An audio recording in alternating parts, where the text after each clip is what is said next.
নমস্কার। আজকে আমরা আলোচনা করব হঠাৎ অর্থপ্রাপ্তি কার ভাগ্যে আছে। আপনি হঠাৎ করে অর্থ পাবেন কিনা সেটা আমরা জন্মছক অনুযায়ী বিচার করার চেষ্টা করব। যে কোনো জন্মছকের আমরা যখন অর্থভাব বিচার করি তখন অবশ্যই দ্বিতীয় ভাবকে বিচার করি। দ্বিতীয় ভাব হচ্ছে অর্থভাব। তাহলে দ্বিতীয় পতি কোন ঘরে অবস্থান করছে, দ্বিতীয় ঘরে কোন কোন গ্রহের দৃষ্টি আছে, দ্বিতীয় পতি কার নক্ষত্রে আছে এবং দ্বিতীয় পতি নবাংশে কোথায় আছে, এগুলো সবসময় দেখা প্রয়োজন। এর সঙ্গে সবার আগে দেখা প্রয়োজন লগ্নের বলবত্তা, অর্থাৎ লগ্ন পতি কতটা শক্তিশালী আছে বা কতটা বলবান আছে। দেখুন, এবারে একটা গ্রহ অনুযায়ী দেখব, কারো লগ্নে যদি দ্বিতীয় রবি যুক্ত থাকে বা দ্বিতীয় পতি রবি হয় বা দ্বিতীয়ভাবে কোনোরকমভাবে রবি কানেক্টেড আছে বা দ্বিতীয়ভাবে রবি বসে আছে, তাহলে ওই ব্যক্তির অর্থভাগ্য খুবই ভালো হবে এবং তার যথেষ্ট আর্থিক মর্যাদাও থাকবে এবং লোকের কাছে অর্থের প্রতিপত্তি ক্ষমতা দেখানোর তার একটা চেষ্টাও কিন্তু থাকবে। যদি দ্বিতীয়ভাবে কোনো কারণে চন্দ্রযুক্ত হয়, তাহলে অর্থের জন্য বিশাল একটা আকাঙ্ক্ষা সেরকম থাকবে না। আর চন্দ্র হচ্ছে মায়ের কারক গ্রহ, তাহলে মায়ের থেকে অর্থপ্রাপ্তির যোগ আছে বা জীবনে অর্থনৈতিক উত্থান পতন কিন্তু লেগেই থাকবে যদি দ্বিতীয়ভাবে চন্দ্রযুক্ত থাকে বা দ্বিতীয়ভাবে চন্দ্র বসে থাকে বা দ্বিতীয় পতি যদি চন্দ্র হয় বা চন্দ্র কানেক্টেড হয়। আবার দ্বিতীয়ভাবে যদি বুধ থাকে, দ্বিতীয়ভাবে যদি বুধ যুক্ত থাকে, তাহলে বুধ সবসময় ইন্ডিকেট করে একাধিক বা দ্বিতীয়, তাহলে দু তিন দিক থেকে কিন্তু পয়সা উপার্জন করবে ওই ব্যক্তি। বুধ সবসময় দুটো ইন্ডিকেট করে, তাহলে দুটো পদ থেকে বা একাধিক পদ থেকে তার অর্থ উপার্জন হবে।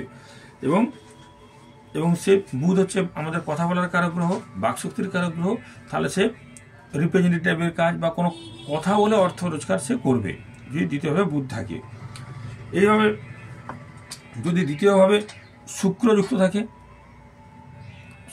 থাকে বা শুক্র অবস্থান করে বা দ্বিতীয়পতি শুক্র হয়, তাহলে কি হবে, এর আর্থিক স্বাচ্ছন্দ্য সবসময় ভালো থাকবে।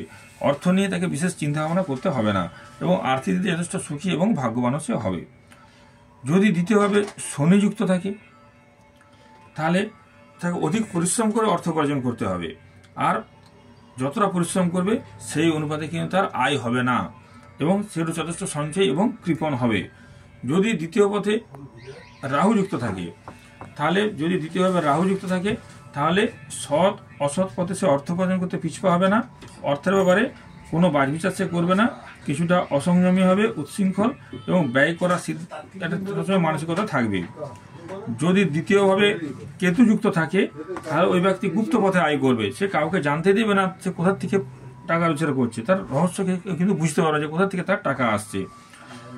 এবার দেখবো আমরা দ্বিতীয়ভাবে, এটা একটা স্থূল বিচার যে দ্বিতীয়ভাবে কোন গ্রহ থাকলে কিভাবে সে পয়সা রোজগার করবে বা দ্বিতীয় পতি যদি ওই গ্রহ হয় তাহলে কি অবস্থান করবে। এর সাথে আমাদের যেগুলো দেখতে হয়, একটু সূক্ষ্ম বিচারে গেলে প্রথমে দেখতে হবে দ্বিতীয় ভাব হচ্ছে অর্থ, একাদশ ভাব হচ্ছে সাকসেস, সাফল্য, আর লগ্নের বলবত্তা সবসময় বড় থাকা দরকার। তাহলে লগ্ন দ্বিতীয় একাদশ, এর সঙ্গে যদি রবি শুক্র এবং বৃহস্পতি যুক্ত হয়, তাহলে লগ্ন দ্বিতীয় একাদশ, এর সঙ্গে যদি রবি শুক্র বৃহস্পতি থাকে সে এবং এর সঙ্গে যদি দশম ভাব, ছকের দশম ভাব যদি যুক্ত থাকে, তাহলে সে আর্থিক দিকে আর্থিক ও সামাজিক প্রতিষ্ঠা লাভ সে করবেই।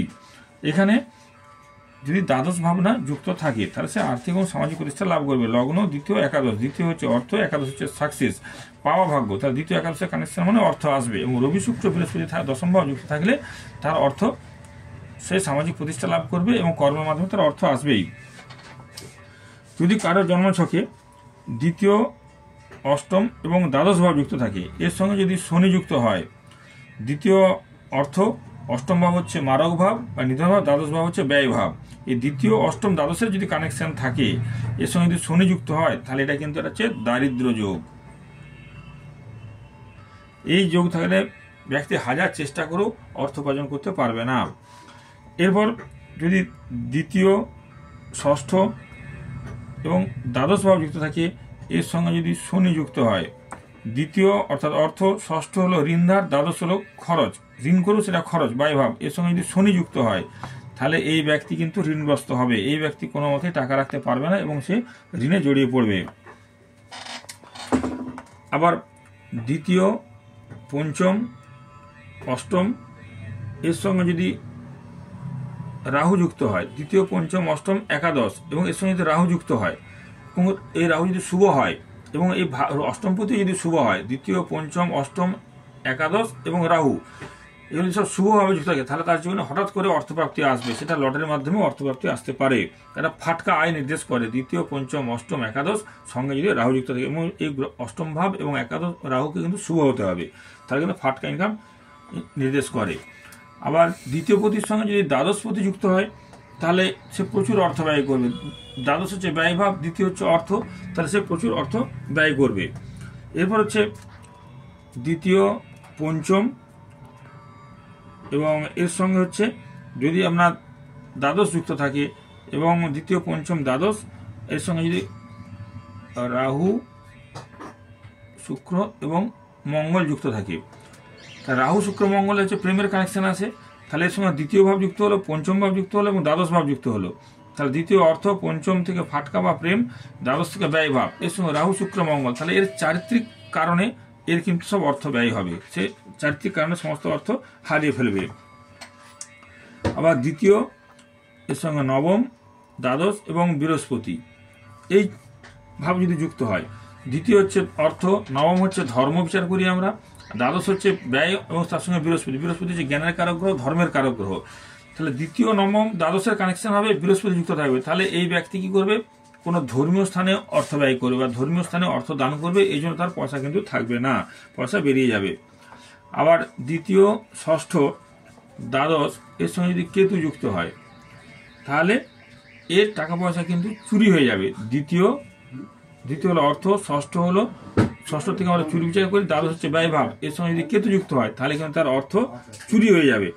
এইভাবে আমরা আবার দ্বিতীয় ষষ্ঠ এর সঙ্গে যদি দ্বাদশ ভাব যুক্ত হয়, হ্যাঁ, এবং দ্বিতীয় ষষ্ঠ দ্বাদশ এই ভাব যদি যুক্ত হয় তাহলে চিকিৎসার কারণে অর্থ ব্যয় হবে। দ্বিতীয় হচ্ছে অর্থ, ষষ্ঠ হচ্ছে আমরা চিকিৎসা বিচার করি, রোগ প্রতিরোধ ক্ষমতা বা রোগের বিচার করি এবং ঋণধার এবং দ্বাদশ ব্যয়, তাহলে দ্বিতীয় ষষ্ঠ দ্বাদশের বিচারে কিন্তু অর্থ ব্যয় হয়ে যাবে চিকিৎসার কারণে। এইভাবে আমরা বিচার করি যে যদি কোনো শুভ গ্রহের দৃষ্টি না থাকে তাহলে চিকিৎসার কারণে অর্থ ব্যয় হবে, দ্বিতীয় ষষ্ঠ এবং দ্বাদশের কানেকশন যদি থাকে। এইভাবে আমরা বিচার করি যে ওই ব্যক্তির কোন দিকে তার অর্থ ব্যয় করবে। নমস্কার।